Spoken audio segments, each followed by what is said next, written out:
আসসালামু আলাইকুম। আজকে মুরগি রান্না করব। প্রথমে সরিষার তেল দিয়ে দিলাম, তারপর পেঁয়াজ কুচি দিয়ে দিলাম। এটা ভালোভাবে ভেজে নিব।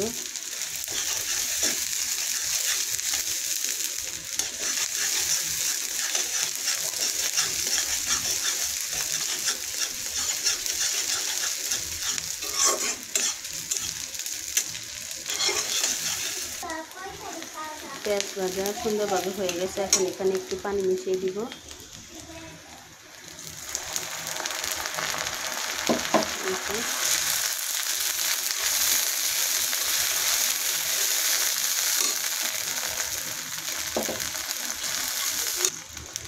পরিমাণ মতো হলুদ দিয়ে দিব, আর দিয়ে দিব মরিচ গুঁড়া।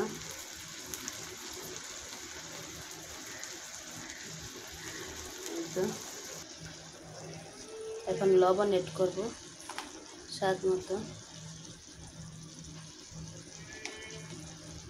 আদা আর রসুন একসাথে ব্লেন্ড করে রেখেছি, দিয়ে দিব 2 চামচ।